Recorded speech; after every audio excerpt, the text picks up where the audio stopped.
Astrology is not about to believe. Astrology is the language that helps us to read another new language, the language of energy. We all are energy, and everything that surrounds us is energy. The history of astrology started in ancient Greek when they used it because of the strong power that astrology has to know the human psyche. Hello, everyone. Welcome to a new chapter of Elemental. Today, we're going to talk about astrology. I'm going to explain what is astrology. To know what astrology is, first we need to make the difference between astronomy and astrology. Astronomy is the science that analyze and study the planetary movements, while astrology is the science that analyze and interpret how those planetary movements affect the human psyche. Astrology is not only a tool, astrology is an instrument to read one language, the language of energy. We all are energy, and everything that surrounds us is energy.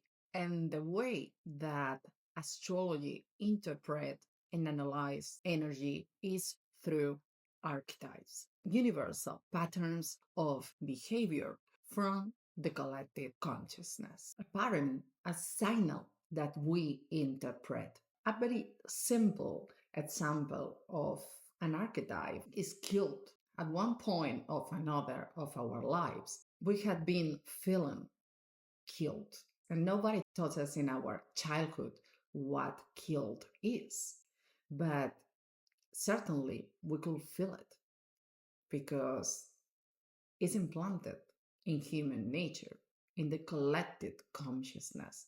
It's a language. Archetypes are part of the language that is now verbal. So that way we can interpret reality. Every planet has an archetype. We all are energy, and we are in a constant exchange of energy. And a simple example to know that the planets affect us with that movement is this. If you are in a room alone and someone enters the room, and the moment that that person enters the room is going to start to affect your energy.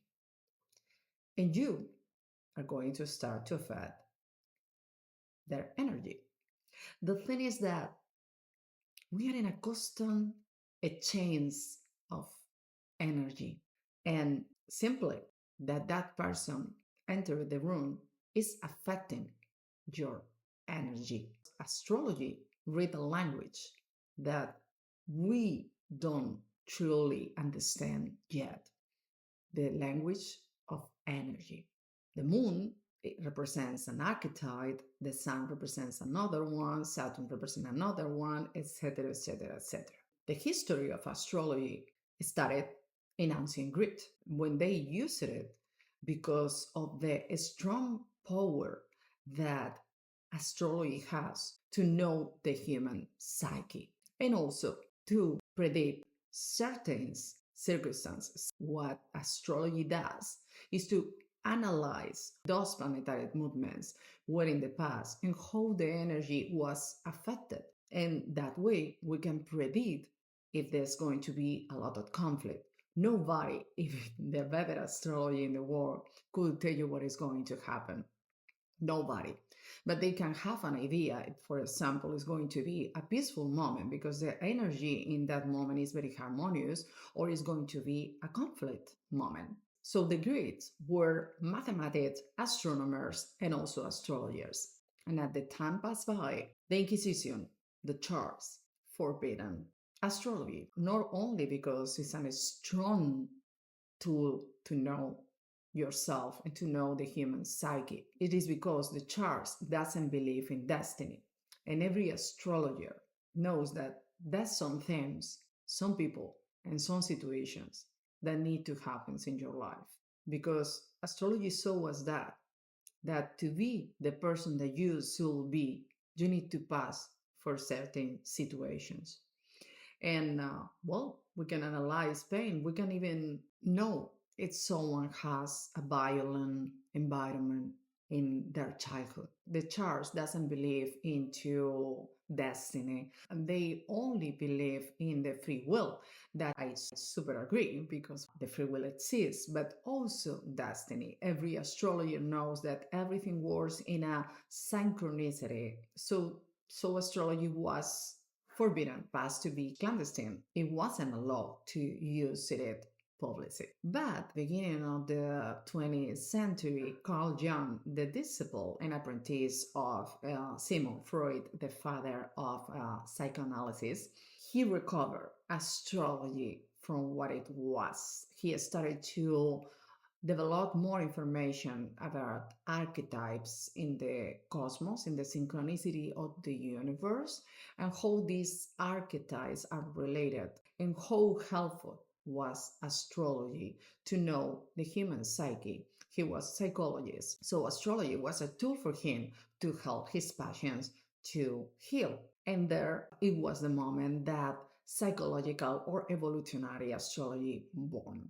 And astrology has two different uses. One is the use to know yourself better, to know what are the tendencies of your personality, to know what are your virtues, to know what are your weaknesses, to know what are your inner wounds, to know what are your deeper fears, to know how to handle trauma, to know the points of evolution of your soul. With astrology, we can analyze a part that is personal, related with the personality, and that is transpersonal, going beyond the personality, more related with your essence, with your soul. And that's psychological astrology. And we have another use, the prognostic use, the predicted use. That, well, as I told you, it's not a prediction as such. It's like we analyze, as astrologers, we analyze past times where the planets were in the same situation that or similar that they are right now. We analyze how it was the energy in that moment, and knowing how was the energy in that moment, we can at least predict a little how it's going to affect the human psyche and how we're going to feel that energy. For sure, for the last 2 years, all the astrologers were talking about how 2025 was going to be a strong year, that it was going to change humanity. And certainly everybody is going through, is passing something in their lives that they need to overcome in order to become a new version of themselves. For what? For a new humanity to emerge. And it's no casualty that astrology appears now and it started to get into tendency because, well, astrology is the way that we read the new language, the new way that we're going to start to talk, the language of energy. For me, it's clear that astrology is not related with belief or not belief. As I say always, a belief is to think that something is true, even if it's not. But when you feel something, when you know something, you know it. It's like the same that when you are in love, you don't believe you are in love. You know you are in love. And the same thing happens with astrology.